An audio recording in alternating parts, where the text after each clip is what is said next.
اعوذ باللہ من الشیطان اللعین الرجیم بسم اللہ الرحمن الرحیم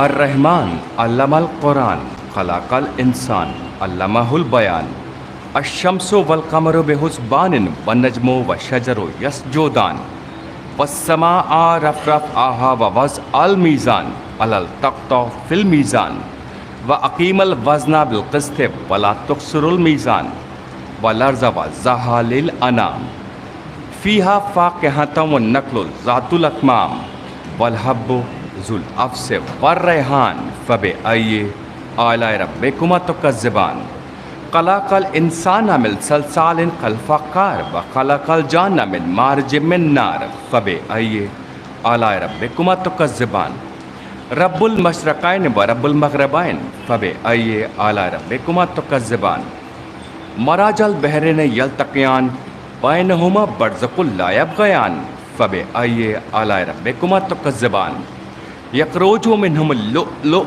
والمرجان فبأي آلاء ربكما تكذبان والله الجبار المنشط في البحر كلام فبأي آلاء ربكما تكذبان صدق اللہ ولی العظیم صدق اللہ النبی الکریم اللہم صلی علی محمد وآل محمد. حضرات ایک صلوات اور پڑھیں.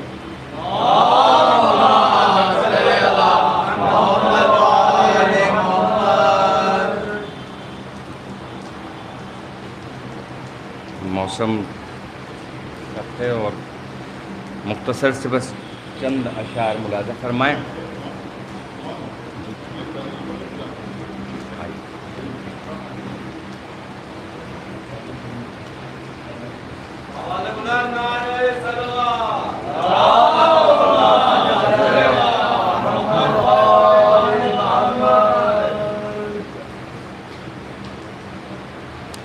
نعرہ تلوار.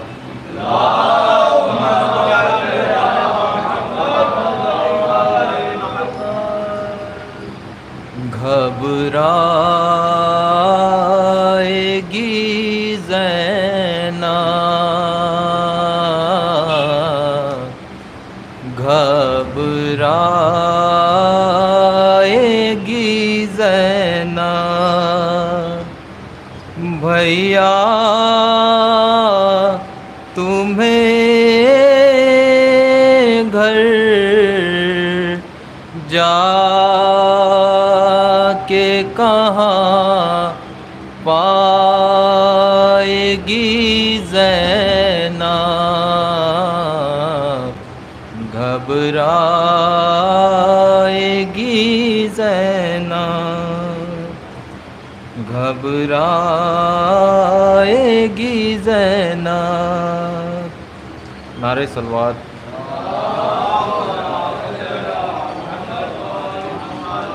تم ثانی زہرا کی غریبی کو سمجھنا، غازی کی قسم ہے تمہیں بھائی نہ تڑپنا، بے پردہ تیری لاش پہ جب آئے گی زینب، گھبرائے گی زینب، گھبرائے گی زینب. کس طرح گزاروں گی قیامت کا وہ لمحہ، جب شام غریبا میں میرا بھائی نہ ہوگا، بابا سے نگاہیں نہ ملا پائے گی زینب، گھبرائے گی زینب، گھبرائے گی زینب. انصاف کرو کیسے بہن دل کو سنبھالے، اس گونج کا احساس مجھے مار نہ ڈالے، باغی کی بہن شام میں کہلائے گی زینب، گھبرائے گی زینب، گھبرائے گی زینب۔ تم میری طرح غم یہ اکیلے ہی سہو گے، وعدہ کرو یہ بات نہ بانوں سے کہو گے، زندہ میں سکینہ کو جو دفنائے گی زینب، گھبرائے گی زینب، گھبرائے گی زینب۔ کیا کیا ہوا بازار میں بتلاؤں گی کیسے، عبداللہ جعفر کو میں سمجھاؤں گی کیسے، جب نیل رسن کے انہیں دکھلائے گی زینب، گھبرائے گی زینب، گھبرائے گی زینب۔ نعرہ صلوات۔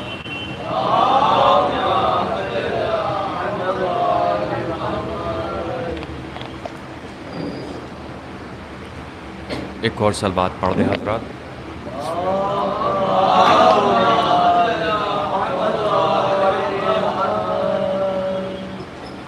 مولانا حسین اسلام کے حوالے سے شیخ رضا فرمائے، اس کے بعد ایک امام پیش کروں گا۔ حصار خانہ معبود گھر حسین کا ہے، مقام سجیدہ و تعظیم در حسین کا ہے، میرا وجود تو ایک سنگ آستہ فقط، جو میرے سینے میں دل ہے وہ گھر حسین کا ہے، جو میرے سینے میں دل ہے وہ گھر حسین کا ہے۔ شعر بطور خاص ملاحظہ فرمائیے۔ ہزاروں سے ہیں نمازیں جنہیں بچاتی ہیں، نماز کو جو بچا لے وہ سر حسین کا ہے، نماز کو جو بچا لے وہ سر حسین کا ہے۔ سروں کی بھیڑ میں دیکھو گے ظلم کے آگے، جھکا ہوا جو نہیں ہے وہ سر حسین کا ہے، جھکا ہوا جو نہیں ہے وہ سر حسین کا ہے، جو عصر تنگ میں ایک سجدہ نیاز کا ساتھ زمین کو بنا دے وہ سر حسین کا ہے زمین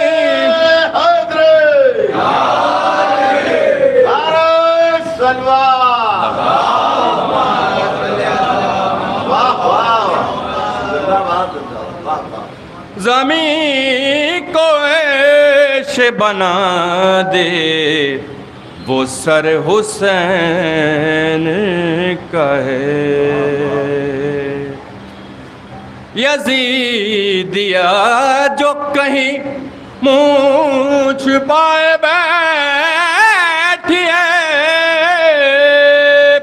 خدا کا خوف نہیں اس کو ڈر حسین کا ہے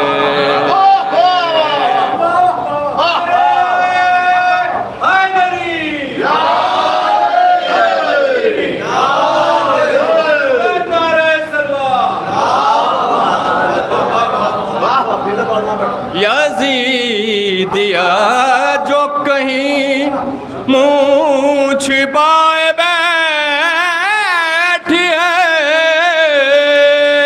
خدا کا خوف نہیں اس کو ڈر حسین کا ہے خدا کا خوف نہیں اس کو ڈر حسین کا ہے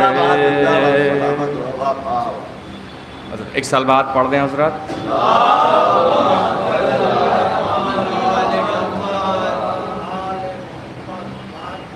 اسلام پائے احسان حسین بن علی ہے مولا نے جلائی ہے تو یہ شمع جلی ہے اسلام پائے احسان جو ظلم کے مرحب کا جگر کاٹ کے رکھ دے وہ صبر کی تلوار حسین بن علی ہے مولا نے جلائی ہے تو یہ شمع جلی ہے اسلام پائے احسان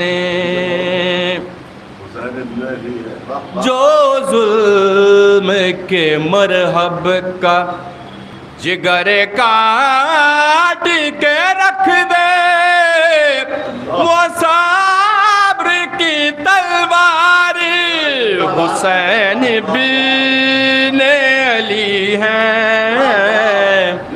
اسلام پائے احسان یہ شعر حضرات آپ لوگوں کی طرف سے ہے آپ سبھی کی طرف سے کہنے کو سبھی کہتے ہیں اپنے کو مسلمان جنات میں وہی جائے گا جو پنجے تنی ہے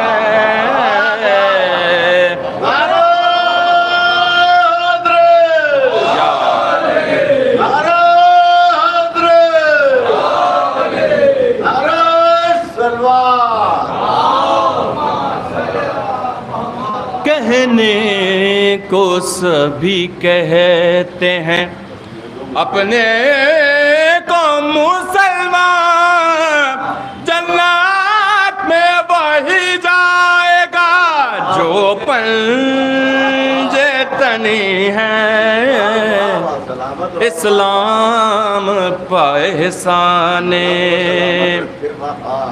زینب ہیں اگر فاطمہ زہرا کا نمونہ عباس کی ہر بات میں انداز علی ہے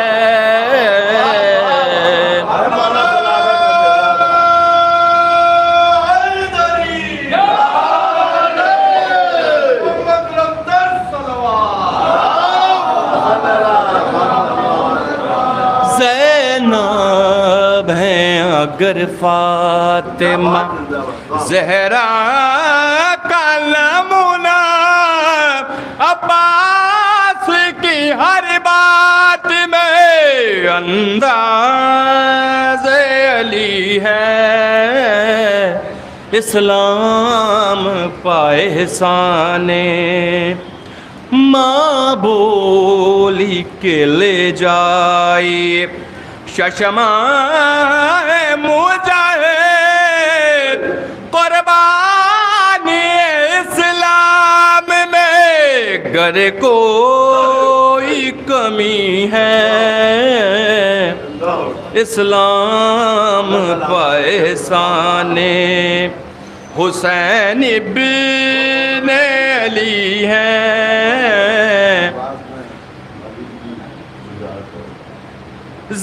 زینب ہے اگر فاطمہ زہرا کا نمونہ عباس کی ہر بات میں انداز علی ہے اسلام پائے احسانے سجاد کو زنجیریں پہناتے ستم گئے عباس کو زینب کی نظر ڈھونڈ رہی ہے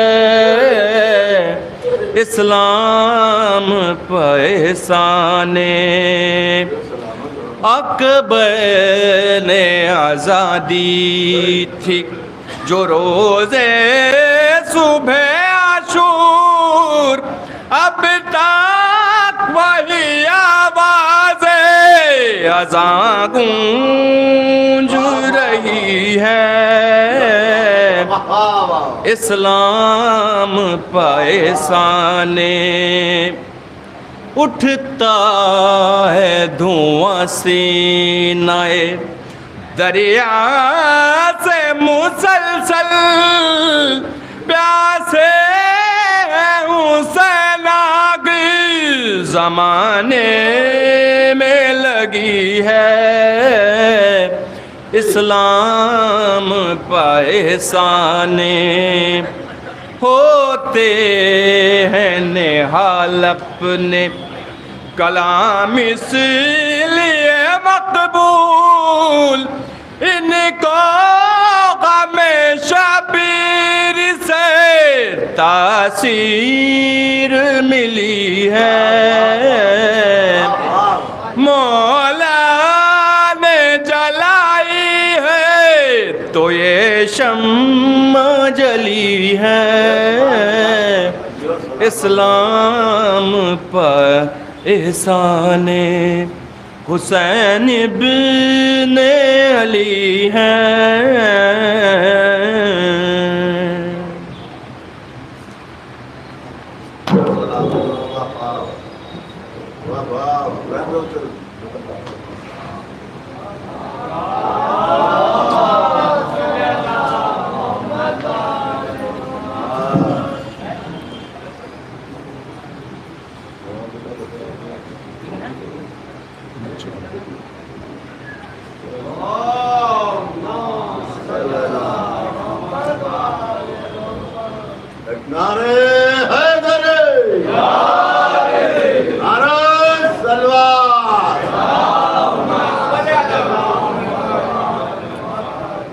فاتحہ بسم اللہ الرحمن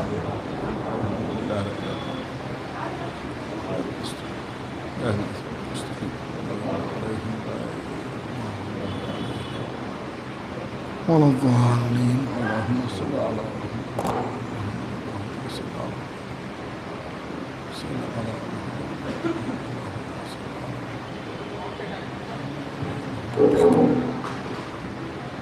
میں نیچا کرو بہت غصہ ہے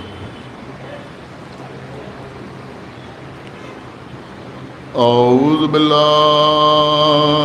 السمیع العلی العظیم من الشیطان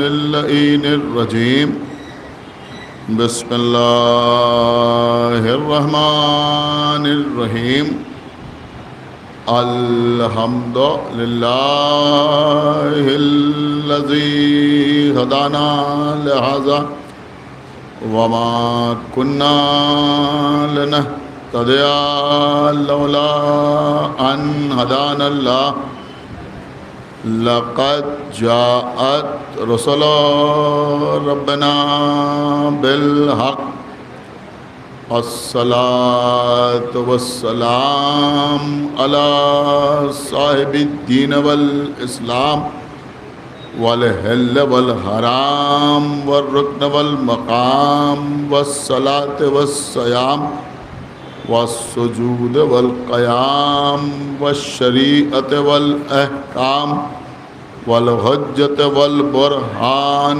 والمحبة والعرفان والحق والبيان والكتاب والقرآن سيدنا ونبينا وشفيعنا ومولانا ومولى الثقلين جد الحسن والحسين أبي القاسم محمد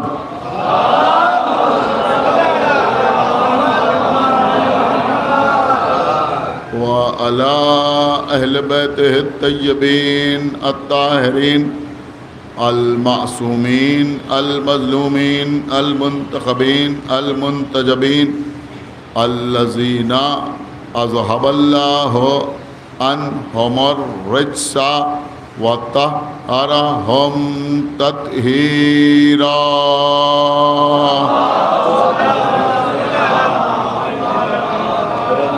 ولعنة الله على أعدائهم وقتلتهم وغاصبي حقوقهم ومنكري فضائلهم ومصائبهم أجمعين من الآن إلى يوم الدين أما بعد فقد قال الله سبحانه تبارك وتعالى في كتابه المجيد وفرقانه الحميد وقوله الحق بسم الله الرحمن الرحيم بل توثرون الحياة الدنيا والآخرة خير وأبقى صلوات پر محمد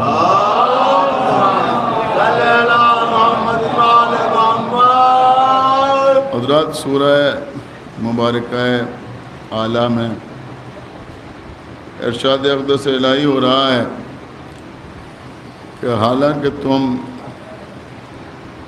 دنیاوی حیات کو ترجیح دیتے ہو، زیادہ پسند کرتے ہو، اس کے حریص رہتے ہو، حالانکہ جو آخرت ہے اس میں خیر ہے اور بقا ہے، یعنی یہ دنیا فنا ہو جانے والی ہے اور آخرت باقی رہنے والی ہے۔ یعنی دنیا میں انسان کا کامیاب ہو جانا، کامران کہلانا، مال حاصل کر لینا، حکومت پر قابض ہو جانا، شہرت کا حصول، انسان کو کوئی فائدہ آخرت میں دینے والا نہیں۔ آخرت میں وہی شخص کامیاب و کامران ہوگا جو اگر دنیا کی نعمتوں سے، دنیا کی لذتوں سے فائدہ اٹھائے تو ان اصولوں کے تحت کہ جو اللہ کے بنائے ہوئے ہیں،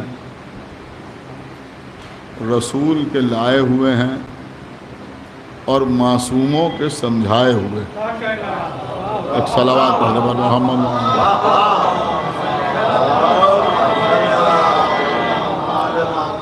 دیکھیں قبلہ آج جو لوگ مجلس میں تشریف لائے ہیں ان میں ایک ایک شخص کئی لوگوں کے برابر ہے، اس لیے کہ اس بارش میں پریشانی اٹھاتے ہوئے بھیگتے ہوئے آپ فرش عزائے حسین تک آئے، لہذا میں مجلس میں کوئی بخالت نہیں کرنا چاہتا۔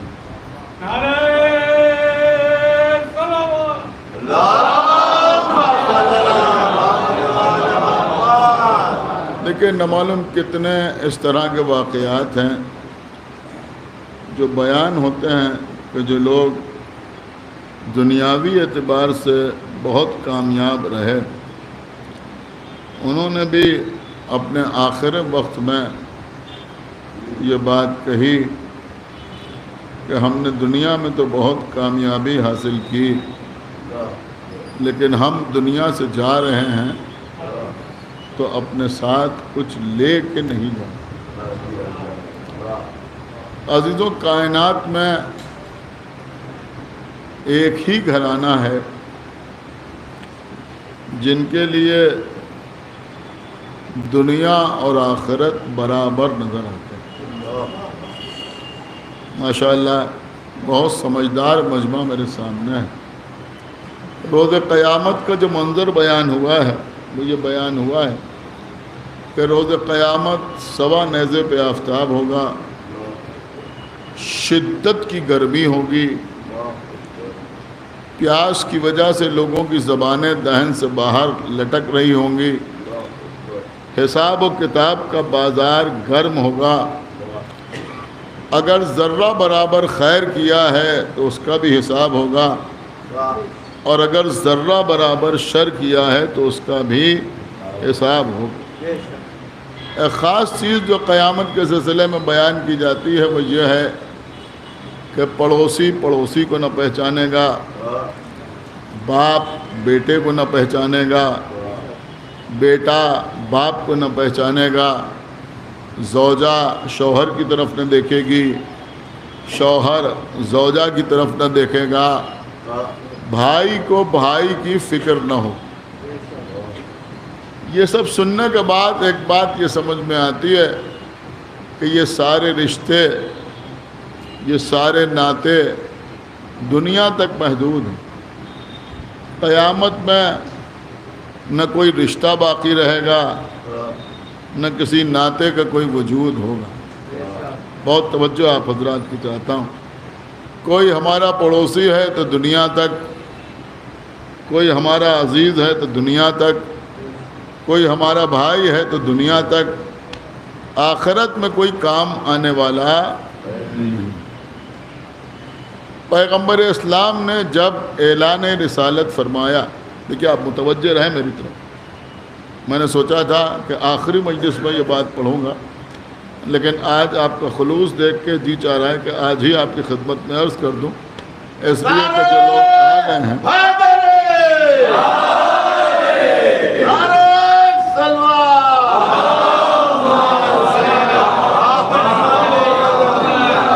ان کو ان کے اس ایثار کا کچھ صلہ بھی ضرور مل جائے۔ بہت توجہ آپ حضرات کی چاہتا ہوں۔ جب پیغمبر اسلام نے اعلان رسالت فرمایا تو اس وقت مکے میں جو خانوادے تھے، جو خاندان تھے، جو فیملیز تھیں، ان میں کچھ لوگوں نے پیغمبر کی آواز پہ لبیک کہا اور کلمہ پڑھا، لیکن قبلہ ہوا یہ کہ کلمہ پڑھنے کی وجہ سے خاندان ٹوٹنے لگے، خانوادے بکھرنے لگے۔ باپ نے کلمہ پڑھ لیا، بیٹے نے کلمہ نہیں پڑھا، یا بیٹا مسلمان ہو گیا، باپ کافر رہا۔ ایک بھائی نے لا الہ الا اللہ کہہ دیا، دوسرے بھائی نے لا الہ الا اللہ نہیں کہا۔ زوجہ مسلمان ہو گئی، شوہر مسلمان نہ ہوا، یا شوہر نے کلمہ پڑھ لیا، زوجہ نے کلمہ نہ پڑھا۔ اب عزیزوں ہوا یہ کہ جب خاندان بکھر گئے، لوگوں نے ایک دوسرے سے تعلقات ختم کر لیے اس بنیاد پر کہ تم مسلمان ہو گئے، تم نے کلمہ پڑھ لیا، تم نے اپنے آبائی مذہب کو چھوڑ دیا، لہذا ہم نے تم سے ترک تعلق کر لیا۔ بہت توجہ، ہم نے تم سے ترک تعلق کر لیا۔ باپ نے بیٹے کو چھوڑ دیا، بیٹا باپ سے الگ ہو گیا، بھائی نے بھائی کو چھوڑ دیا، ماموں نے بھانجے کو چھوڑ دیا، چچا نے بھتیجے کو چھوڑ دیا۔ لیکن ایک بات تو بھائی ماننا ہی پڑے گی کہ جس خاندان میں، جس گھرانے میں کوئی مسلمان رہا اور کوئی کافر رہا، وہاں ایک نے دوسرے کو چھوڑ دیا، لیکن اگر کہیں چچا نے بھتیجے کو نہیں چھوڑا، صلوات حضرت محمد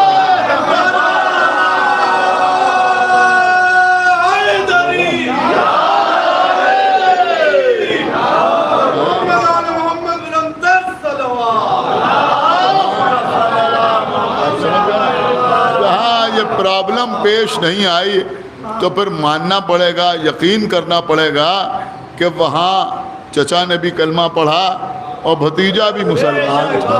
ایک صلوات پڑھ دے پر محمد بہت سے خاندان ایسے تھے کہ جہاں باپ بھی مسلمان، بیٹا بھی مسلمان، یہ بھائی بھی مسلمان، وہ بھائی بھی مسلمان، لیکن اب ایک بڑی سماجی مشکل پیغمبر کے سامنے آئی۔ دیکھیے بہت متوجہ ہو کے آپ سنیں، اس وقت بڑی قیمتی گفتگو میں آپ سے کر رہا ہوں، اور وہ سماجی مشکل یہ سامنے آئی کہ اب جو لوگ مسلمان ہو گئے، ان میں بہت سے ایسے تھے کہ جن کے پاس جائیداد تھی، بہت سے ایسے تھے کہ جن کے اپنے ذاتی مکانات تھے، بہت سے ایسے تھے کہ جن کے پاس مال و زر تھا۔ تو اب اگر ان میں سے کوئی مر جائے تو اس کا وارث کون؟ خدا کے لیے بھائی بہت بیدار ہو کے سنیں، ایک صلوات پڑھے پر محمد و آل محمد۔ اس کا وارث آپ سمجھ رہے ہیں، اس کا وارث کون ہو؟ اب اس کی جائیداد کس کے حصے میں جائے، اس کا مال کس کو دیا جائے، یا اگر اس کے کچھ فرائض تھے تو کون ادا کرے؟ تو اللہ نے پیغمبر کو حکم دیا کہ آپ لوگوں کے درمیان رشتہ اخوت قائم کریں، ایک کو دوسرے کا بھائی بنائیں۔ اب پیغمبر نے بھائی بنانا شروع کیا۔ دیکھیں عزیزوں، آج مکمل موضوع پر مجلس ہوگی، موضوع ہے دنیا اور آخرت، بہت توجہ کے ساتھ آپ سنیں۔ تو اب ہوا کیا کہ پیغمبر نے ایک کو دوسرے کا بھائی بنایا، لیکن پیغمبر نے ایسے ہی رینڈملی لوگوں کو ایک دوسرے کا بھائی نہیں بنایا، یعنی ایسا نہیں کیا کہ ان کا ہاتھ پکڑا اور ان کا ہاتھ پکڑا اور ایک کو دوسرے کا بھائی بنا دیا، بلکہ پیغمبر نے یہ دیکھا کہ جہاں مزاج مزاج سے ملے،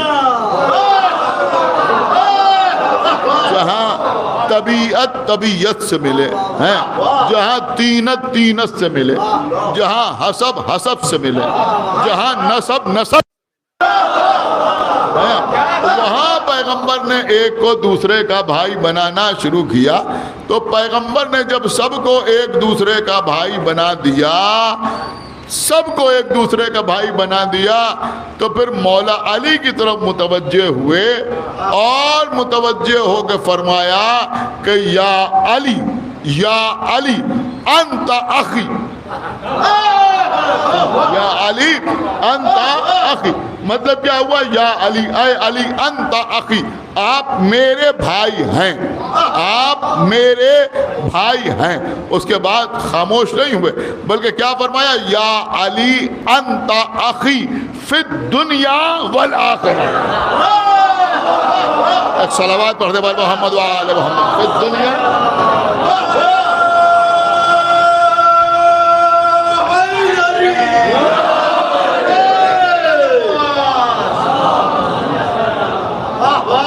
دیکھیں قبلہ دنیا اور آخرت پر اس سے بہتر کچھ پڑھا نہیں جا سکتا۔ یا علی آپ میرے بھائی ہیں، دنیا میں بھی، ہاں کیا سنا آپ نے؟ دنیا میں بھی اور آخرت میں بھی۔ ابھی میں آپ کی خدمت میں عرض کر رہا تھا کہ آخرت میں بھائی بھائی کو نہ پہچانے گا، لیکن رسول فرمانا یا علی آپ میرے بھائی ہیں دنیا میں بھی اور آخرت میں بھی. اس طرح پیغمبر نے مکے میں رشتہ اخوت قائم کیا. دیکھیں یہ موضوع جو ہے اس کو ہمارے نوجوان سمجھنے کی کوشش کریں.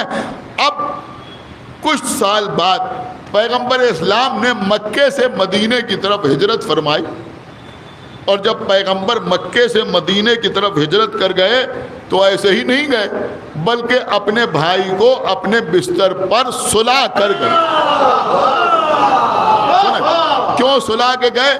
کہ اس لیے سلا کے گئے کہ تم لوگوں کی امانتیں واپس کر کے مدینے آنا, تم لوگوں کی امانتیں واپس کر کے مدینے آنا. ظاہر سی بات ہے کہ میں سمجھ رہا ہوں کہ اس وقت بہت بڑا مجمع ہے اور سمجھدار مجمع میرے سامنے ہے, آپ کے درمیان یہ بات رائے گا نہ جائے گی. آج مسلمان ہم سے کہتے ہیں کیوں آپ اس بات پر زور دیتے ہیں, کیوں زور دیتے ہیں کہ مولا علی کو رسول اللہ اپنے بستر پر سلا کے آئے. ارے ٹھیک ہے سلا کے آئے, لیکن رسول اللہ ہجرت کر کے مکے سے مدینے گئے, ایک رسول کا صحابی بھی تو پیغمبر کے ساتھ تھا, آپ اس کا تذکرہ کیوں نہیں کرتے؟ ارے بھائی اگر آپ اجازت دیں تو ہم تذکرہ کریں.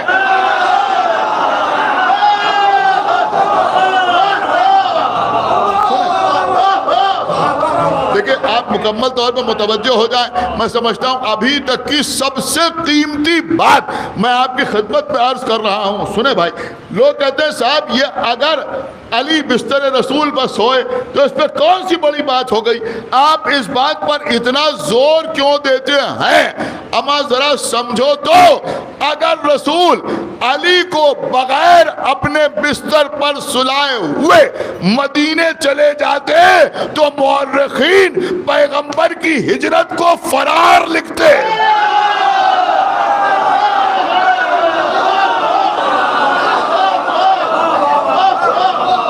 صلوات محمد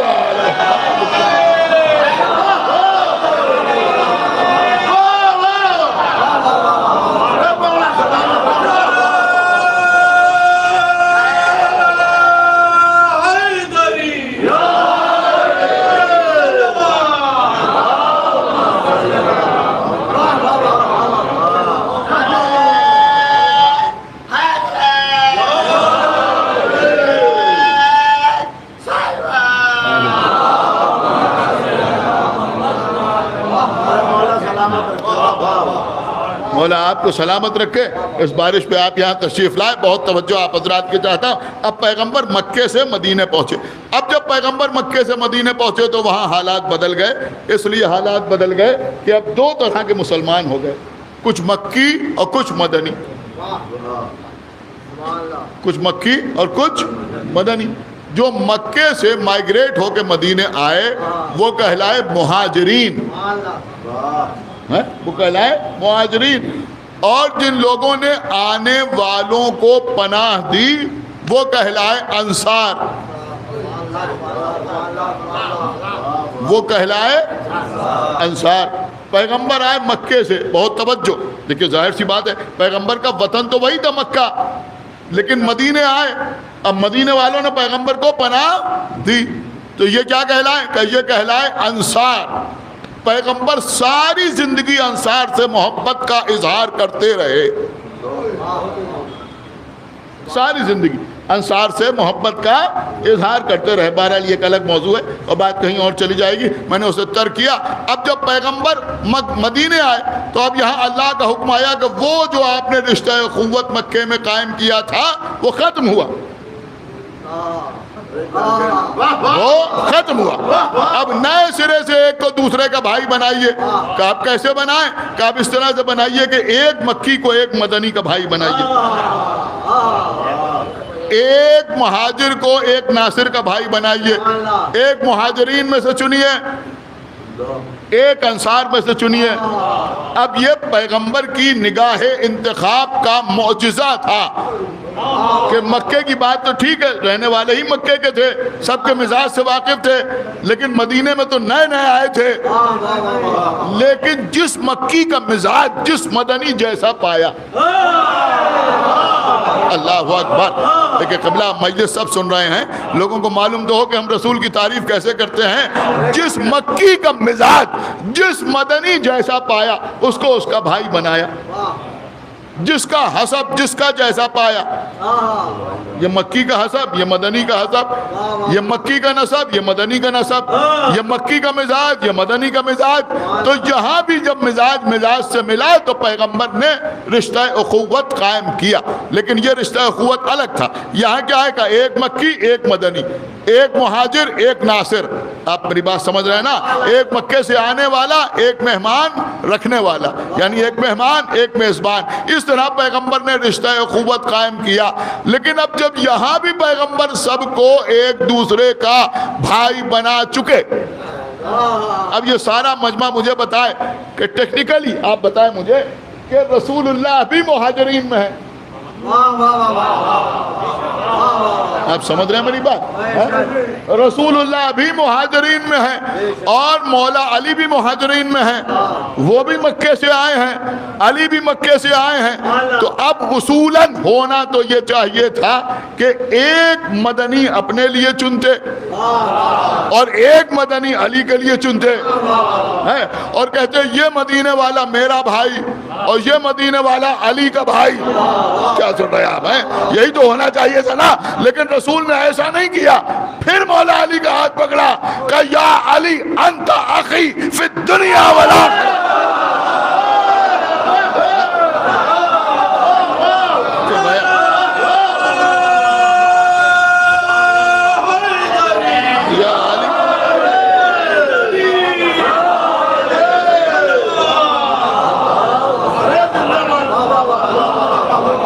کہا بات موضوع سے الگ تو نہیں جا رہی ہے نا. فی الدنیا والآخرہ, یہی تو ہے نا, دنیا اور آخرت. پھر فرمایا فی الدنیا والآخرہ, یا علی آپ میرے بھائی ہیں دنیا میں بھی اور آخرت میں بھی.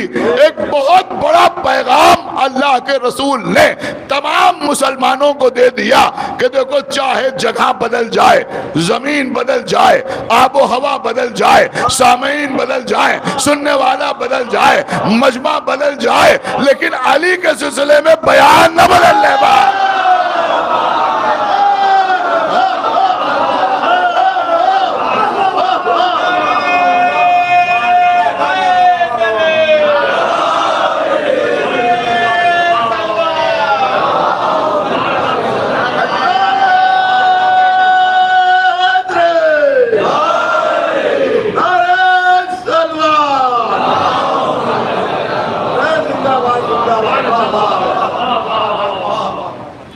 آپ حضرات تھوڑا تھوڑا اور آگے آ جائیں تاکہ ادھر سے لوگ پیچھے آ جائیں.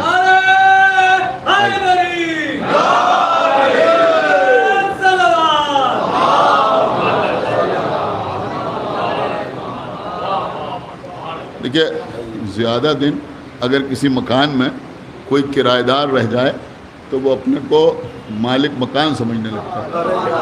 تو جب بہت دن کوئی کسی ممبر پر مجلس پڑھتا ہے تو وہ اپنے کو بانیوں میں شمار کرنے لگتا ہے. ایک صلوات پر حضرت محمد.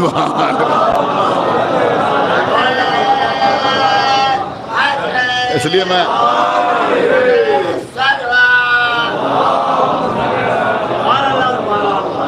بہت آرام سے پڑھ رہا ہوں, تو بہت توجہ آپ حضرات کی چاہتا ہوں. ظاہر سی بات ہے اس پر بڑی خوشی بھی ہو رہی ہے اور اطمینان بھی ہو رہا ہے کہ بہرحال یہ اہل بیت کا ذکر ہے, اس پر موسموں کا اثر نہیں ہے,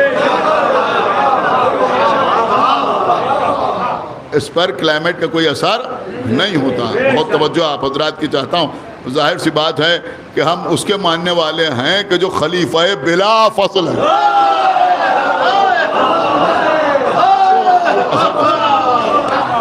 اب سنیے عزیزوں, رسول اللہ نے کیا فرمایا, یا علی انت اخی فی الدنیا والآخرہ, فی الدنیا والآخرہ, یا علی آپ دنیا میں بھی میرے بھائی ہیں اور آخرت میں بھی میرے بھائی ہیں. تو پہلے مکے میں رسول اللہ نے رشتہ اخوت قائم کیا, وہ رشتہ اخوت مدینے میں آ کے ختم ہو گیا. اب پیغمبر نے پھر رشتہ اخوت قائم کیا لوگوں کے درمیان, مکی و مدنی افراد کے درمیان. یہ ان کے بھائی, یہ ان کے بھائی, یہ ان کے بھائی, یہ ان کے بھائی. دیکھیں یہ تاریخ بتانا بچوں کو نہایت ضروری ہے. لیکن جب مکہ فتح ہو گیا سن 8 ہجری میں, ہجرت کے 8 سال کے بعد جب مکہ فتح ہو گیا، آپ فتح مکہ سمجھے نا، یعنی جب مکہ فتح ہو گیا، پیغمبر کو فتح حاصل ہو گئی، تو اب کیا ہوا کہ اب مکے کے تمام لوگوں نے کلمہ پڑھ لیا، تقریباً جیسے بھی پڑھا لیکن پڑھ لیا۔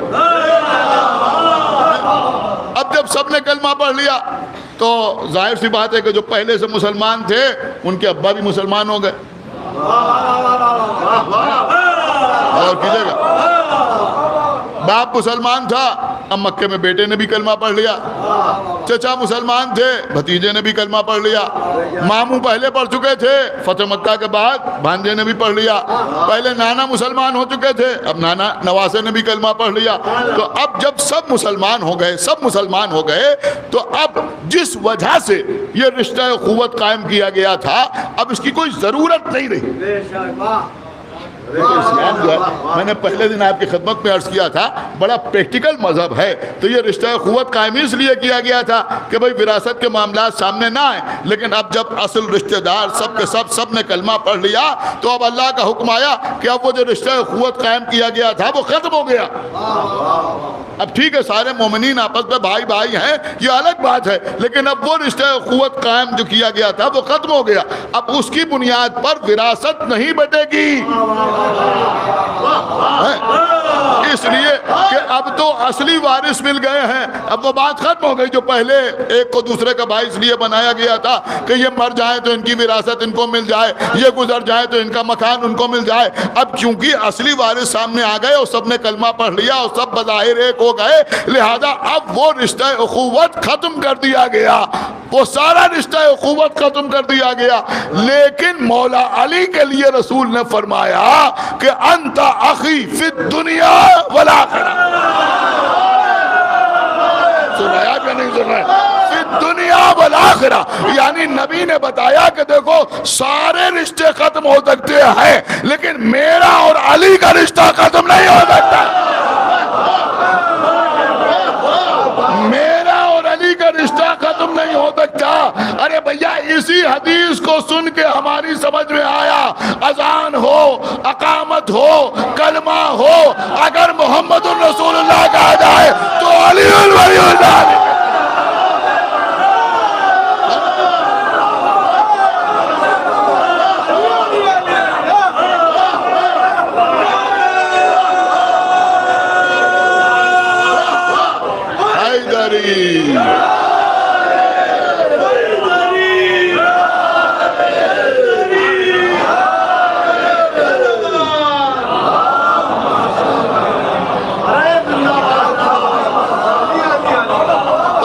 سمجھ میں آیا کہ یہ دو ایسے بھائی ہیں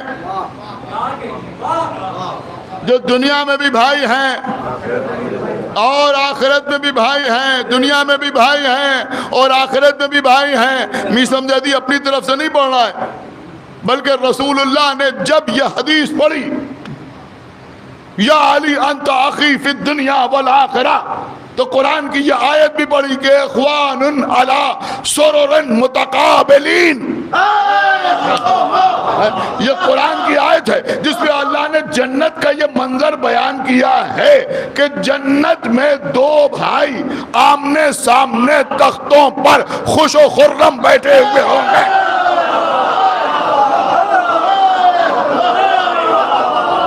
صلوات بڑے بر محمد وآلہ اللہ اکبر۔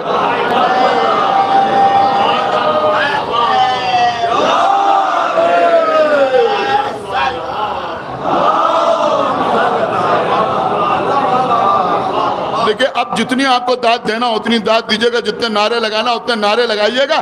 اس مجلس کی سب سے قیمتی بات میں آپ کی خدمت میں عرض کر رہا ہوں کہ جنت کا ایک منظر یہ ہے کہ جنت میں دو بھائی آمنے سامنے، دو بھائی آمنے سامنے خوش و خرم تختوں پر بیٹھے ہوئے ہوں گے۔ وہ کون ہوں گے؟ کہ وہ محمد ہوں گے، وہ علی ہوں گے۔ ہم کربلا کو یوں ہی جنت نہیں کہتے۔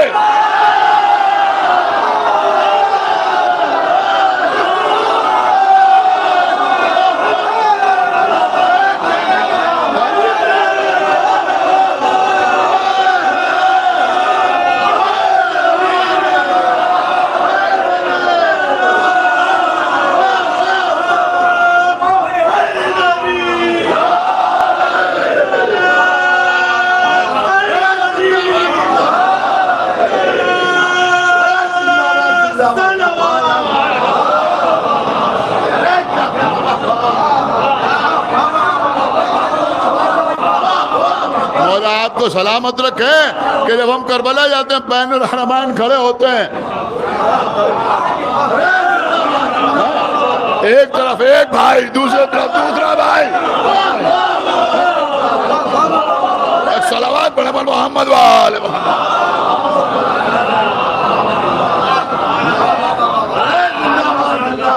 سنا آپ نے تو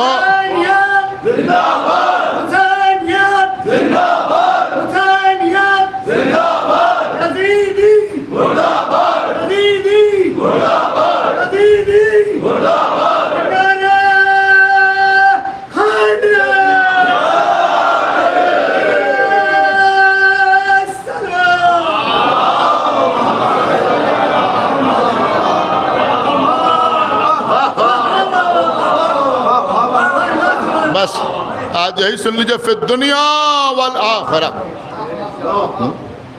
اس سے بہتر طریقے سے موضوع کا حق ہی نہیں ادا ہو سکتا۔ خیبر کی جنگ ہو رہی،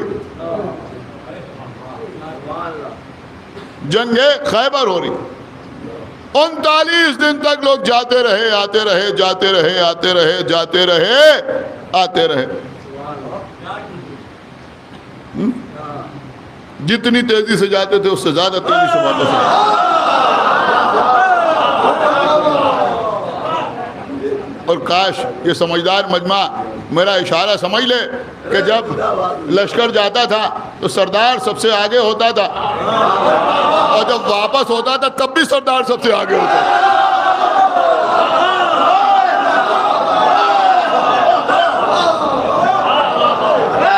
کمال، ایک صلوات اور پڑھے بل محمد و آل محمد۔ تب بھی وہی سب سے آگے ہوتا۔ 39 دن ہو گئے، مجھے اس وقت جنگ خیبر نہیں پڑھنا ہے، صرف فی الدنیا والآخرہ سنیں۔ 39 دن ہو گئے، اب رسول اللہ نے فرمایا کل میں علم اسے دوں گا،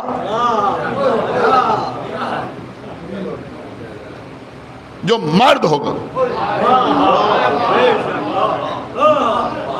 نبی نے فرمایا، ہم نے تھوڑی کہا،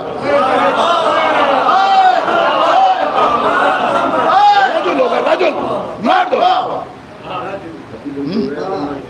ہم نے نہیں کہا، رسول اللہ نے فرمایا کل علم اسے دوں گا جو مرد ہوگا۔ پھر کیا فرمایا؟ جو کرار ہوگا، بڑھ بڑھ کر حملہ کرنے والا ہوگا، غیر فرار ہوگا، فرار کرنے والا نہیں ہوگا، بھاگنے والا نہیں ہوگا۔ پھر فرمایا کہ وہ اللہ اور اس کے رسول کا محبوب ہوگا، سمجھ رہے ہیں؟ اور اللہ اور اس کا رسول اس کے محبوب ہوں گے، یعنی وہ ان سے محبت رکھتا ہوگا اور یہ اس سے محبت رکھتے ہوں گے۔ اب عزیز و روانی سے پڑھنے میں تو بہت سی چیزیں لوگ پڑھ دیتے ہیں، لیکن بس یہی 5 صفتیں پیغمبر نے بتائیں، سن لیجیے، 5، چھٹی نہیں بتائی۔ مرد، گنتے رہیے، مرد، کرار، غیر فرار، اللہ و رسول کا محبوب، 4، اللہ و رسول اس کے محبوب، 5، اللہ و رسول اس کے محبوب، 5۔ اجازت ہو تو ایک جملہ کہوں کہ رسول اللہ نے 40ویں دن کے علم میں ان 5 صفات کا پنجہ لگا دیا۔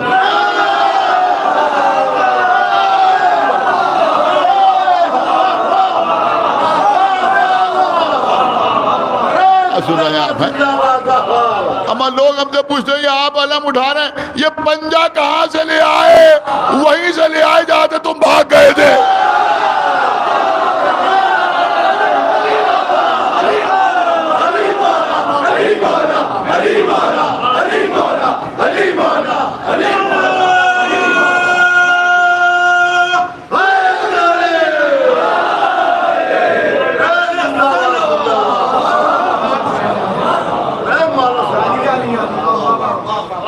چالیسواں دن آیا، لوگ رسول کے خیمے کے چاروں طرف جمع، ہمیں علم مل جائے، ہمیں علم مل جائے، ہمیں علم مل جائے، لیکن اللہ کے رسول نے فرمایا علی کہاں ہے؟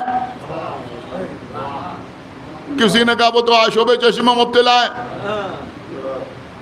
کہ بلاؤ علی کو۔ مولا علی سلمان و ابو ذر کے کندھوں پر ہاتھ رکھے ہوئے آئے ہیں؟ علی کو اگر کندھا بھی چاہیے ہے تو سلمان و ابو ذر جیسا آئے۔ رسول اللہ نے علم کو اٹھایا۔ امام نسائی، یہ 6 کتابیں ہیں نا جن کو لوگ صحیح سمجھتے ہیں، اس میں آخری کتاب ہے سنن نسائی۔ امام نسائی نے ایک پوری کتاب لکھی ہے مولا کائنات کے سلسلے میں، جس کا نام رکھا ہے خصائص امیر المومنین۔ فضائل امیر المومنین نام نہیں رکھا، خصائص امیر المومنین نام رکھا۔ ساجد بھائی سمجھا؟ خصائص میں اور فضائل میں فرق ہوتا، میری بات سمجھے جو میں عرض کر رہا، خصائص میں اور فضائل میں فرق ہوتا۔ مثلا میں آپ کی خدمت میں عرض کروں کہ آپ نوحہ پڑھتے ہیں، اس کا شمار فضائل میں، سنیے جو بات میں عرض، آپ نوحہ پڑھتے ہیں، اس کا شمار فضائل میں، اس لیے کہ بہت سے لوگ نوحہ پڑھتے ہیں، آپ بھی پڑھتے ہیں، یہ بھی پڑھتے ہیں، وہ بھی پڑھتے ہیں، وہ بھی پڑھتے ہیں، وہ بھی پڑھتے ہیں، تو بہت سے لوگ پڑھتے ہیں، یہ فضیلت ہے، اس سے کوئی انکار نہیں کر سکتا۔ لیکن مثلا آپ کچھ خاص انداز سے نوحہ پڑھتے ہیں جیسے کوئی دوسرا نہیں پڑھتا، تو اسے کہتے ہیں خصوصیت۔ خصوصیت اسے کہتے ہیں جو آپ میں پائی جائے دوسرے میں نہ پائی جائے۔ تو امام نسائی نے کتاب کا نام فضائل امیر المومنین نہیں رکھا بلکہ خصائص امیر المومنین رکھا، یعنی اپنے اعتبار سے انہوں نے وہ فضائل جمع کیے جو علی کے علاوہ کسی اور میں نہیں پائے جاتے، نہیں پائے جاتے۔ اب انہوں نے اپنی کتاب خصائص امیر المومنین میں لکھا کہ جب خیبر میں رسول اللہ نے، اب یہ رسول اللہ نے کیوں کیا، کس لیے کیا، کس وجہ سے کیا، کسی کو خوش کرنے کے لیے کیا یا کسی کو جلانے کے لیے کیا، سنا میری بات ہے، تولیہ کے طور پہ یہ کام کیا یا تبرے کے طور پہ یہ کام کیا، یہ تو اللہ جانے، اللہ کا رسول جانے، معصومین جانے۔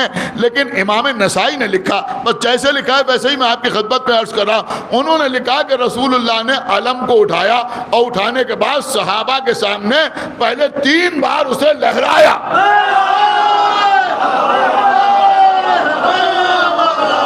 لہرایا 3 بار لہرایا، 3 بار لہرایا، اور لہرانے کے بعد علی کے ہاتھ پہ دیا 3 بار۔ سنا آپ نے؟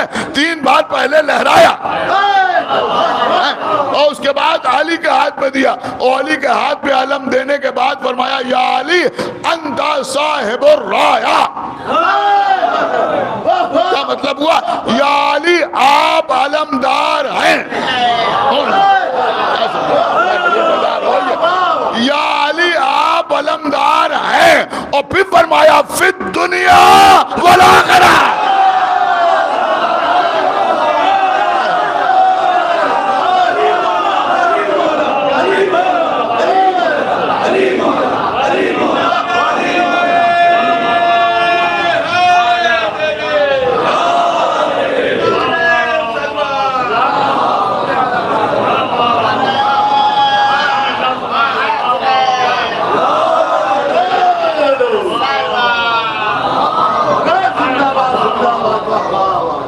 یا علی آپ علمدار ہیں فی الدنیا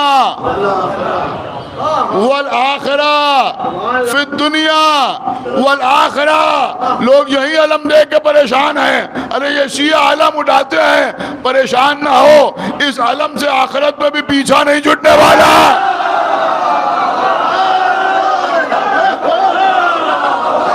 رسول کہہ رہے ہیں یا علی آپ علمدار ہیں، دنیا میں بھی اور آخرت میں بھی۔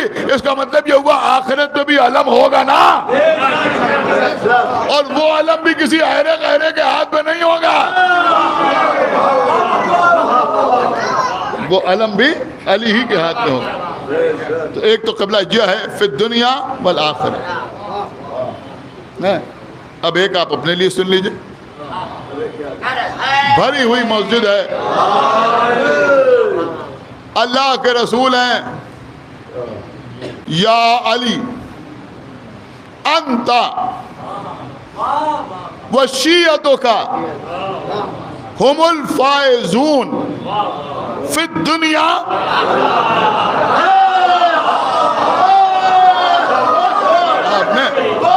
فی الدنیا والآخرہ.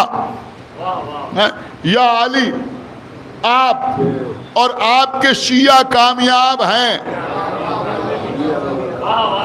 دنیا میں بھی اور آخرت میں بھی. بس ہو گئی مجلس. دنیا میں بھی کامیاب اور آخرت میں بھی کامیاب. یا علی, آپ کے شیعہ دنیا میں بھی کامیاب ہیں اور آخرت میں بھی کامیاب ہیں. بس عزیزوں, ایک میسج آپ کے لیے یہی ہے کہ اللہ نے, اللہ کے رسول نے آپ کو شیعہ کہا ہے تو بس شیعہ ہی رہیے.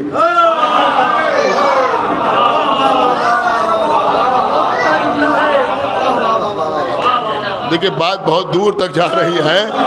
اب کچھ اور بننے کی کوشش نہ کیجیے, اب اپنا کوئی نیا نام رکھنے کی کوشش نہ کیجیے. اس لیے کہ رسول نے فرمایا ہے فی الدنیا والآخرہ. یا علی, آپ کے شیعہ کامیاب ہیں دنیا میں بھی اور آخرت میں بھی. اب آخرت میں تو بے شک کامیاب ہے, کون انکار کرے, لیکن رسول کہہ رہے ہیں دنیا میں بھی کامیاب ہے. دنیا میں بھی کامیاب, مارے جا رہے ہیں مگر کامیاب, قتل کیے جا رہے ہیں مگر کامیاب,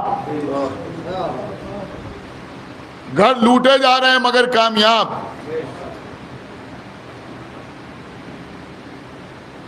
آؤ بیٹا ایک صلوات پڑھ محمد والا.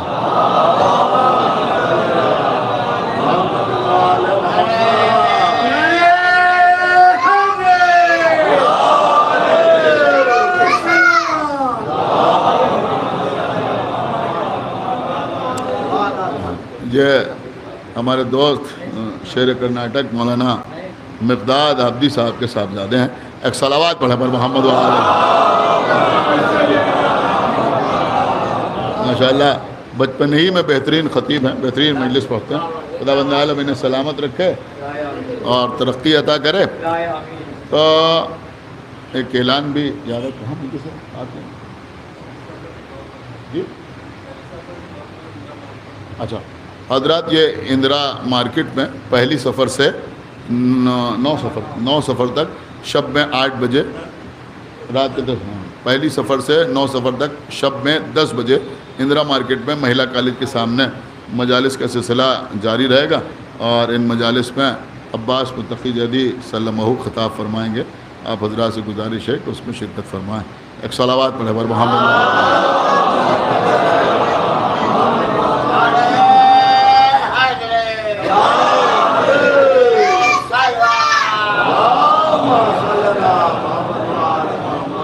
یعنی آپ کبھی غور کیجئے کہ 1400 سال سے قتل ہو رہے ہیں, مارے جا رہے ہیں, آخرت میں شیعہ کامیاب ہیں.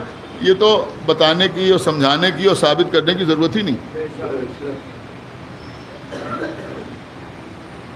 یہ تو آپ جانتے ہی, اس لیے کہ پل صراط پر کسی اور کا مولا نہیں ہوگا, ہمارا مولا ہوگا.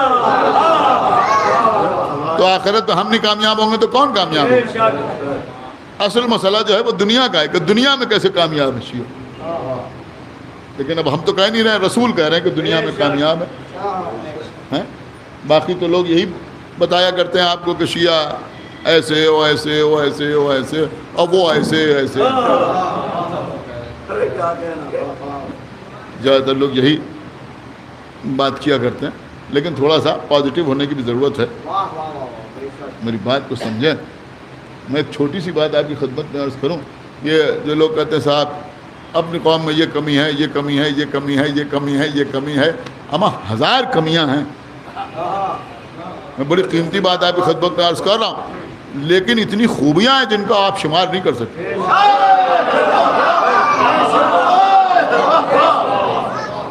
جن کو آپ شمار نہیں کر سکتے. اب تو قبلہ یوٹیوب کا زمانہ ہے، آپ میری بات کی تصدیق کر لیجیے گا، آج ہی جا کے رات کو آپ تصدیق کیجیے، مختلف فرقوں کے نام ڈالیے، ان کے جلسے دیکھیے، غور کیجیے جو بات میں آپ کی خدمت میں عرض کر رہا ہوں، سوائے ہماری مجلسوں محفلوں کے کہیں کوئی آپ کو ایسا جلسہ نہیں ملے گا کہ جہاں مقرر کہے صلوات اور مجمع روانی سے صلوات پڑھ دے۔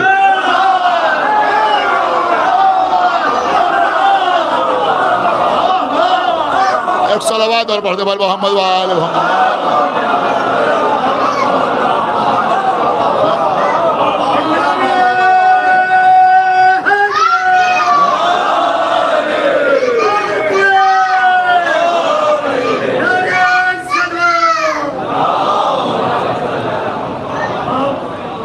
نہیں غلا خالی یہی بات نہیں ہے، میں ایک اور جملہ آپ کی خدمت میں عرض کر رہا ہوں، جہاں سے خطابت کا آغاز ہوا وہاں سے لے کے ہم تک تمام شیعہ خطبہ کو، مقررین کو، ذاکروں کو آپ یوٹیوب پر چیک کر لیں، کبھی ہمارے کسی ذاکر کو، کسی خطیب کو نکتہ پڑھنے کے بعد مجمع سے یہ کہنے کی ضرورت نہیں ہوتی کہو سبحان اللہ۔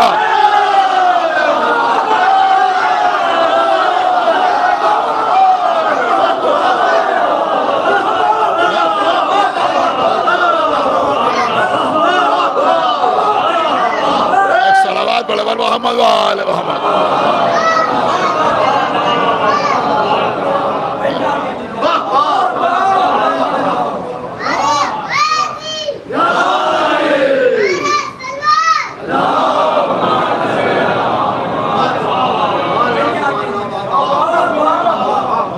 قبلہ ہم دنیا میں بھی کامیاب اور آخرت میں بھی کامیاب،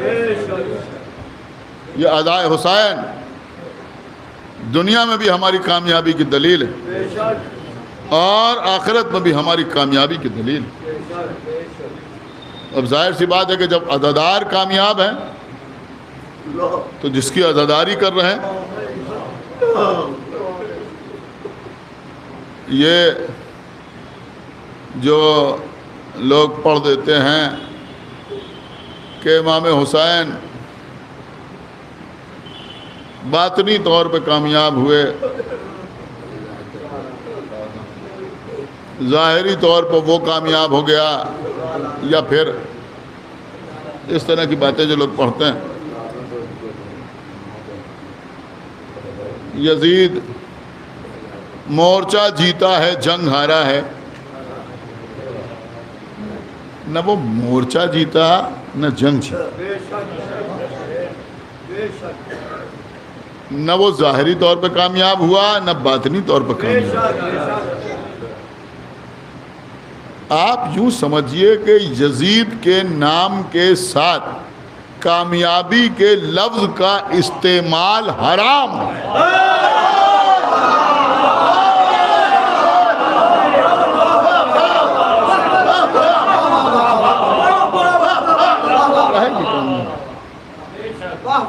کس چیز کی کامیابی؟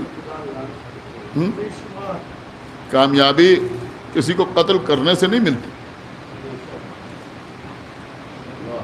کامیابی کسی کا گھر جلانے سے نہیں ملتی، بلکہ کامیابی حصول مقصد سے ملتی ہے کہ مقصد حاصل ہوا یا حاصل نہیں ہوا۔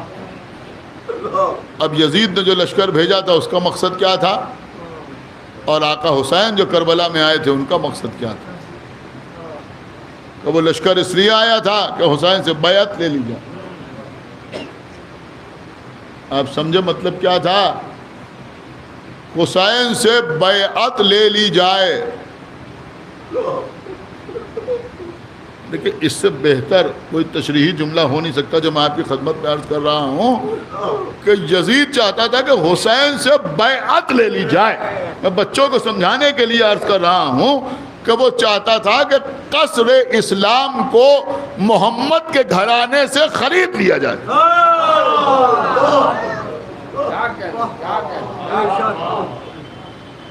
آپ شاید مصائب کی طرف آمادہ ہو گئے. آپ نے اس جملے کی زیادہ قدر نہ کی کہ وہ چاہتا تھا کہ قصر اسلام کو محمد کے گھرانے سے خرید دیا جائے, پھر ہم جیسے چاہیں ویسے اسلام کو پیش کریں. لیکن آقا حسین نے اپنا بھرا ہوا گھر لٹا دیا.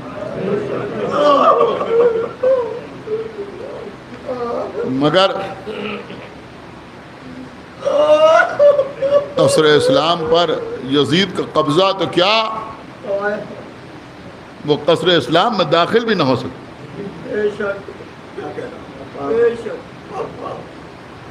بھرا ہوا گھر آقا حسین نے قربان کر دیا. خدا آپ کو کسی غم میں نہ رلائے سوائے غم سرکار سید الشہداء. یہ مجلسیں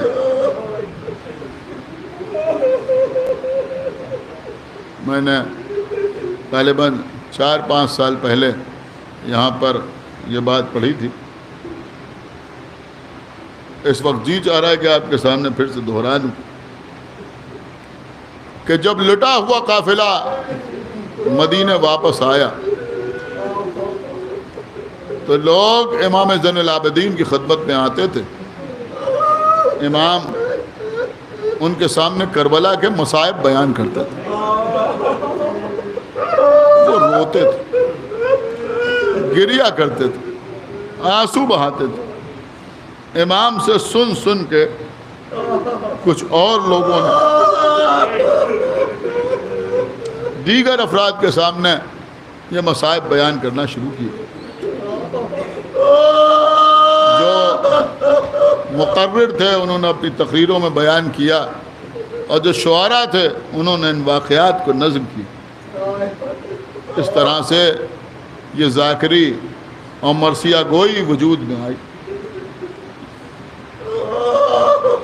یہ مردانی مجلس ہے, لیکن عزیزوں مردانی مجلس سے پہلے خواتین کی مجالس کا آغاز ہے. جب یزید نے امام زین العابدین کو بلایا اور بلانے کے بعد کہا کہ ہم آپ کو رہا کرنا چاہتے ہیں, آپ چاہیں تو یہاں قیام کریں اور چاہیں تو مدینے جائیں, تو امام نے فرمایا میں اپنی پھوپھی زینب سے پوچھ لوں. آئے بی بی زینب کے پاس, بھی اماں یزید ہمیں رہا کر رہا ہے, آپ بتائیں کہ آپ یہاں رہیں گے یا مدینے واپس جائیں گے. کہا بیٹا سید سجاد کہہ دو کہ ابھی تک ہم نے اپنے بھیا کا ماتم نہیں کیا, ایک مکان خالی کرا دے جس پہ ہم اپنے بھیا کا ماتم کر لیں. مکان خالی ہوا, بی بی زینب اس مکان میں پہنچی. 7 دن تک آقا حسین کا ماتم ہوتا رہا. بی بی زینب مجلس پڑھتی تھیں, شام کی عورتیں روتی تھیں. آخری دن اس مکان میں شہداء کے سر آئے. جب بھی کوئی سر آتا تھا اس شہید کی ماں آگے بڑھتی تھی سر کو لینے کے لیے. عزیزوں بڑا اچھا لگتا ہے سن کے کہ ماں نے بچے کو گود میں لیا, لیکن یہاں ماں نے اپنے بچے کو گود میں نہیں لیا, بچے کا کٹا ہوا سر. ام لیلہ نے علی اکبر کا سر گود میں لیا. ام رباب نے 6 مہینے کے بچے کے سر کو سنبھالا. ام فروہ نے اپنے بیٹے قاسم کے سر کو اپنی آغوش میں لیا. لیکن عزیزوں 2 سر ایسے آئے جن کی مائیں آگے نہ بڑھیں سروں کو لینے کے. یہ کس کے سر تھے میں عرض کروں؟ ایک اس کا سر تھا جس کی ماں دنیا میں موجود نہ تھی, آپ کچھ سمجھے نہیں, اور ایک اس کا سر تھا جس کی ماں اس گھر میں موجود نہ تھی. میرے خیال میں آپ سمجھ گئے میں کس کی بات کر رہا ہوں. جس کی ماں اس گھر میں موجود نہ تھی وہ عباس کا سر تھا. جس کی ماں دنیا میں موجود نہ تھی وہ حسین کا سر تھا. اب یہاں دو دکھیا بہنیں آگے بڑھی سروں کے استقبال کے لیے. زینب نے حسین کا سر آغوش میں لیا, ام کلثوم نے عباس کا سر آغوش میں لیا. جزاک اللہ. عزیزوں, یہ خواتین کی مجلس جو مردوں کی مجلس سے پہلے قائم ہوئی, لیکن ہمارے یہاں مردوں کی مجلس بھی ہوتی ہے, خواتین کی مجلس بھی ہوتی ہے, اور ہمارے یہاں بچوں کی مجلس بھی ہوتی ہے.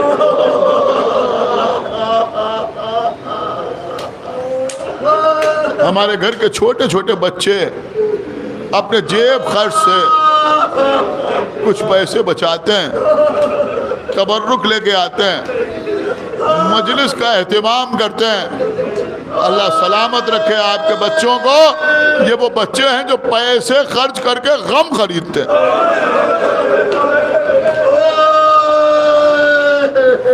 دنیا میں ایسے بچوں کی مثال نہ ملے گی. پھر یہ بچے مجلس کرتے ہیں, کوئی بچہ سوزخانی کرتا ہے, کوئی بچہ تقریر کرتا ہے, پھر کچھ بچے کھڑے ہو کے ماتم کرتے ہیں, ایک بچہ زیارت پڑھاتا ہے, پھر تبرک تقسیم ہوتا ہے. عزیزوں, سب سے پہلے مردانی مجلس نہیں ہوئی, اس سے پہلے خواتین کی مجلس ہوئی, لیکن اس سے بھی پہلے بچوں کی مجلس قائم. آپ کو معلوم ہے یہ بچوں کی مجلس کیسے قائم ہوئی؟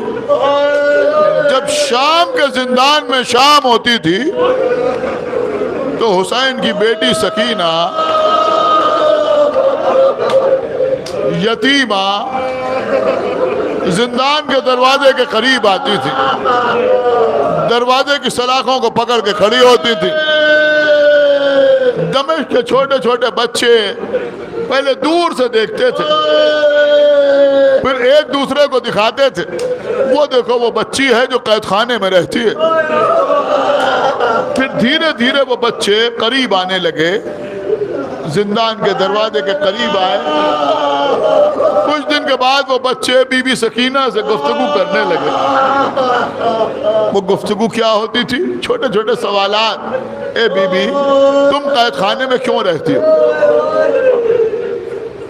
اے بی بی, تمہارے بابا تمہیں یہاں سے لے کیوں نہیں جاتے؟ کوئی بچہ پوچھتا تھا, بی بی یہ تمہارے رخسار نیلے کیوں ہیں؟ کوئی پوچھتا تھا, بی بی یہ تمہارا دامن جلا ہوا کیوں ہے؟ اے بی بی یہ تمہاری کانوں کی لبیں کیوں پھٹی ہوئی ہیں؟ بی بی سکینہ سارے جوابات دیتی تھی. اس کے بعد بچوں سے کہتی تھی, بچوں تمہارے بابا تم سے محبت کرتے ہیں یا نہیں؟ تو بچے کہتے تھے, ہاں ہاں ہمارے بابا ہم سے بہت محبت کرتے ہیں. کسی بچے نے جوش میں آ کے کہہ دیا, بی بی ہم تو اپنے بابا کے پہلو میں سوتے ہیں. بی بی نے فرمایا, تم اپنے بابا کے پہلو میں سوتے ہو, میں اپنے بابا کے سینے میں سوتی تھی. اب تمہارے بابا کہاں گئے؟ کہ ہمارے بابا کو کربلا میں 3 دن کا بھوکا پیاسا شہید کر دیا گیا. بچے روتے تھے, بی بی بیان کرتی تھی, کبھی کہتی تھی, بچوں میرا چچا بھی مجھے بہت چاہتا تھا, میں اپنے چچا کی گود میں کھیلتی تھی, لیکن میرے چچا کے بازو قلم ہو گئے. بچے روتے تھے. کبھی کہتی تھی, بچوں تمہارا کوئی بھائی بھی ہے؟ تو بچے اپنے بھائی کے صفات بیان کرتے تھے. بی بی کہتی تھی, میرا بھی ایک بھائی تھا, صورت میں, سیرت میں, رفتار میں, گفتار میں پیغمبر سے مشابہ تھا, لیکن اس کے سینے میں برچی کی ہنی ٹوٹ گئی. قیامت کا منظر ہوتا تھا کہ جب بی بی دیکھتی تھی کہ کسی 6-7 سال کے بچے کی آغوش میں اس کا ششمہا بھائی ہے, اسے قریب بلاتی تھی, زندان کی سلاخوں سے ہاتھ باہر نکالتی تھی, اس بچے کے سر پہ ہاتھ پھیرتی تھی, اور اس کے بعد کہتی تھی, اللہ تمہارے بھائی کو سلامت رکھے, زندہ رکھے. ارے میرا بھی ایک کمسن بھائی تھا, میں اسے جھولا جھلاتی تھی, میں گود میں کھلاتی تھی, میرا بھیا پیاسا تھا, میرے بابا میرے بھیا کو پانی پلانے کے لیے لے لیکن میرے بھیا کو 3 بال کا تیر مارا گیا. جزاکم اللہ خیر الجزا. عزیزوں یہ مجلسوں کا سلسلہ چلتا رہا. بی بی سکینہ مجلس پڑھتی رہیں. بی بی سکینہ مجلس پڑھتی رہیں. شام کے بچے مجلس سے سنتے رہے. خدا جانے کب تک یہ سلسلہ جاری رہا. بس آخری جملے مجلس تمام. لیکن ایک دن ایسا آیا کہ یہ بچے آئے لیکن دروازے پر بی بی کو نہ پایا. کچھ دیر انتظار کیا کہ شاید وہ بی بی آئے گی, ہمیں کربلا کے واقعات سنائے گی. لیکن جب بی بی بہت دیر تک نہ آئی تو انہوں نے پکارنا شروع کیا, اے بی بی کہاں ہو کہ آج ہمیں کربلا کے واقعات نہ سناؤ گی. جب انہوں نے پکارا تو کانوں میں زنجیر کی جھنکار کی آواز آئی. کیا دیکھا, وہ بچی نہیں آ رہی ہے بلکہ ایک بیمار شخص آ رہا ہے جس کے ہاتھوں میں ہتھکڑیاں ہیں, پیروں میں بیڑیاں ہیں, گلے میں توقے خاردار ہے. امام سجاد قریب آئے. اے بچوں کسے پکار رہے ہو؟ تمہاری ذاکرہ کل اپنے بابا پر روتے روتے اس دنیا سے گزر.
یہ کسی کے بائک کی چابی یہاں اندر چھوٹ گئی ہے.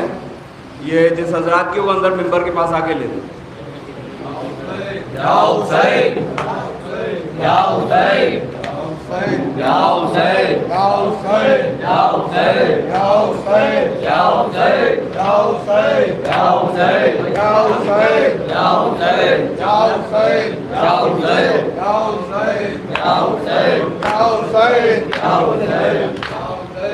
زخم دل کے دکھاؤں میں کیسے, زخم دل کے دکھاؤں میں کیسے, تیرا لاشا اٹھاؤں میں کیسے.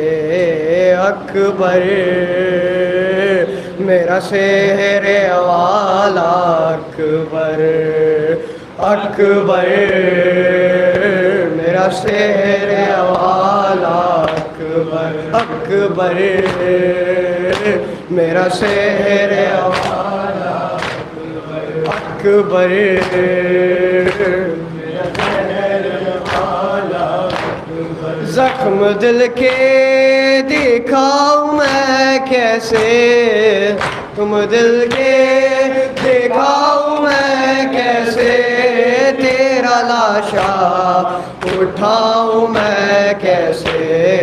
اکبر میرا سحر والا اکبر, اکبر میرا سحر والا اکبر. لاش اکبر پہ شاہ جب پہنچے دل کو ہاتھوں سے تھام کر بولے تیری فرقت میں اے علی اکبر آگ دل میں میرے لگا دی ہے آگ دل کی بجھاؤں میں کیسے آگ دل کی بجھاؤں میں کیسے تیرا لاشا اٹھاؤں میں کیسے اکبر میرا سحر والا اکبر اکبر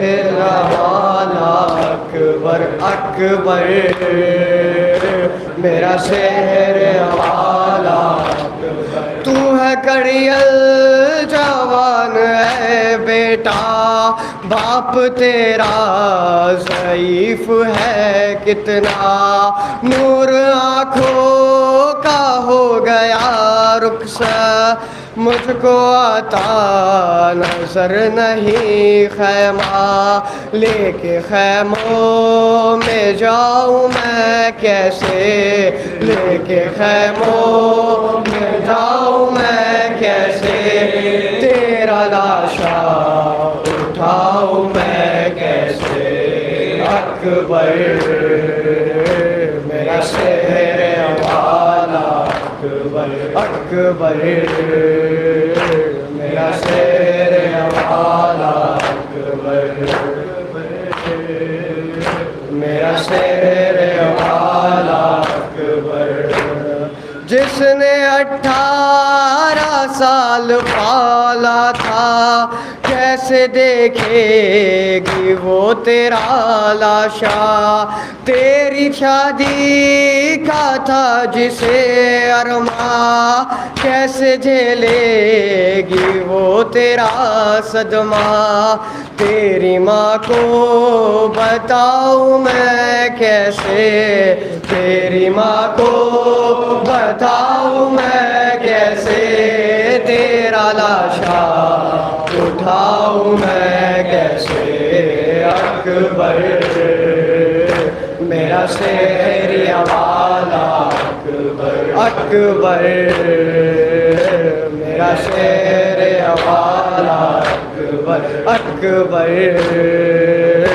میرا سحر والا اکبر بھائی بہنوں کا ہے عجب رشتہ جن کا ثانی نہیں ملتا رو کے صغرا نے لکھا اکبر ایک دکھیا کی لاج رکھ لینا مر گیا تو بتاؤں میں کیسے مر گیا تو بتاؤں میں کیسے تیرا لاشا اٹھاؤں میں کیسے اکبر میرا سحر والا اکبر اکبر میرا سحر والا اکبر اکبر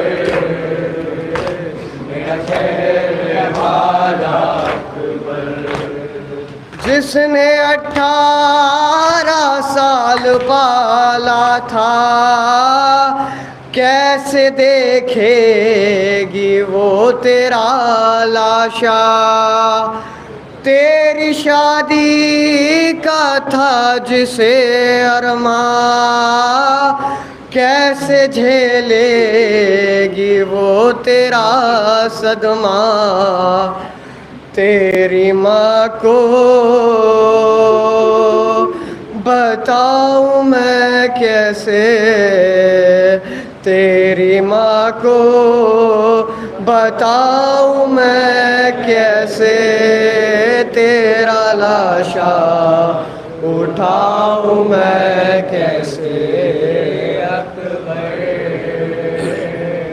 میرا شہر والا اکبر اکبر میرا شہر والا اکبر باد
یتیم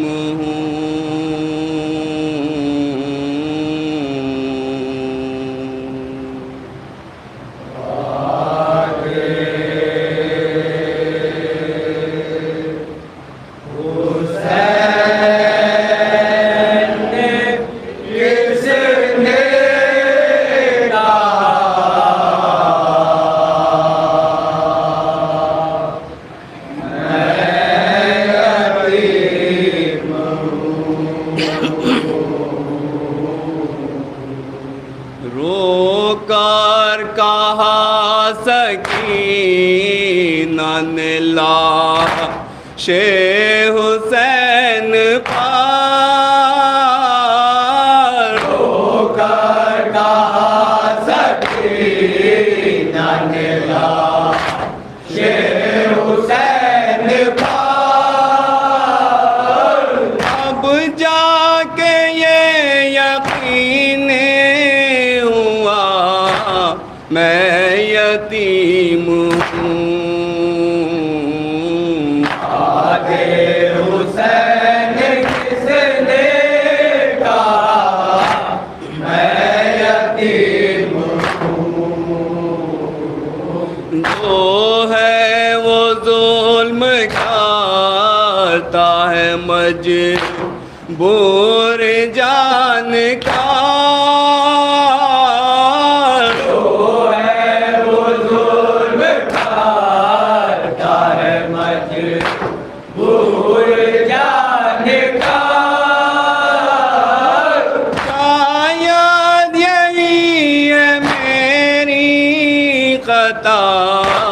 میں یتیم ہوں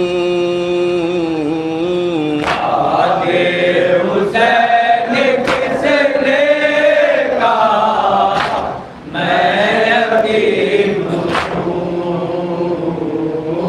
بولی سکینہ شمر سے کہا نو پہ رکھ کے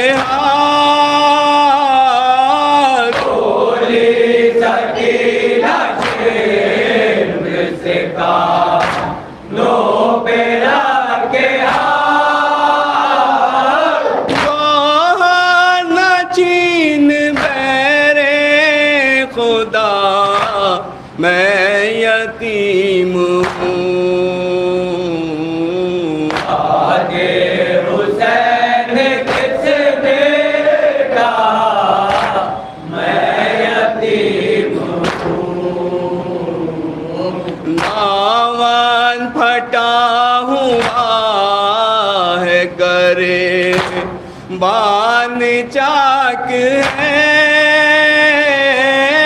دامن پھٹا ہوا ہے گرے بان چاک ہے ایک زمین کربو بلا میں یتیم ہوں آگے حسین کس نے کہا میں یتیم ہوں جو جس کے پاس میں ہے وہ ستم ڈھائے شوق سے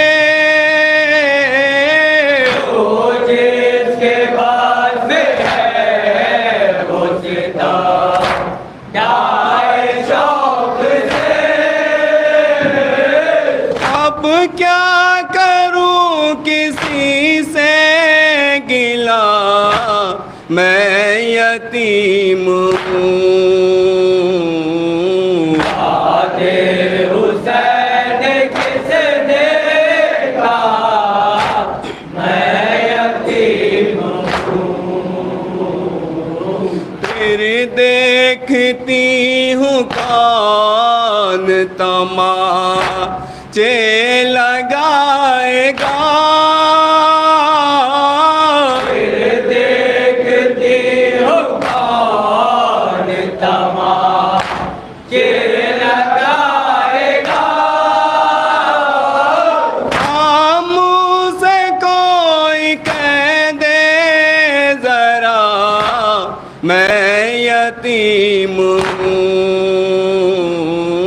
یاد حسین کس نے کہا میں یتیم میں اپنے آنسوؤں سے بجھا لوں گی اپنی پیاس میں اپنے آنسوؤں سے بجھا لوں گی اپنی پیاس دریا سے لوٹ آؤ چچا میں یتیم ہوں یاد حسین کس نے کہا میں یتیم سارا دیا سکینہ نے زینب کی گود میں سارا دیا سکینہ نے زینب کی گود میں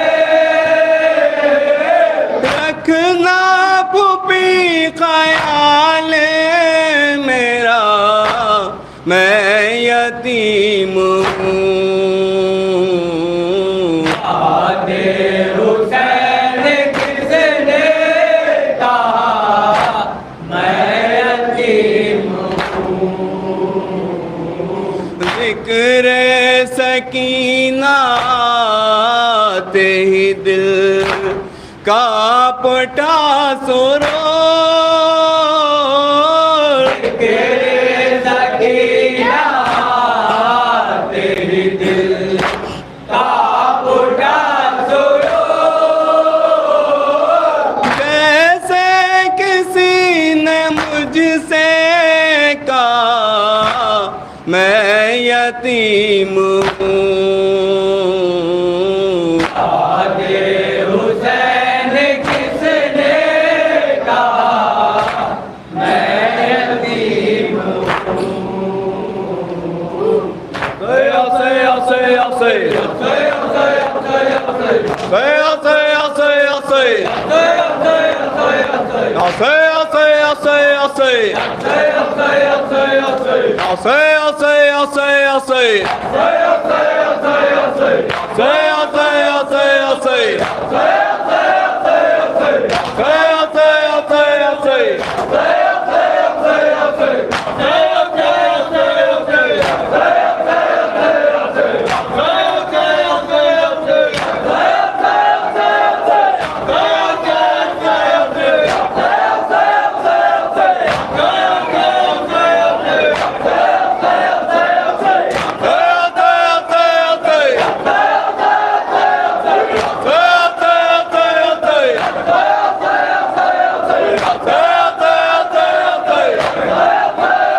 الله عليك يا أبا عبد الله وعلى أرواح التي حلت بفناء جميع مني سلام الله عليه عبدا ما بقيت بقي الليل والنهار السلام على الحسين وعلى علي ابن الحسين وعلى أولاد الحسين وعلى أصحاب الحسين السلام عليكم ورحمة الله وبركاته.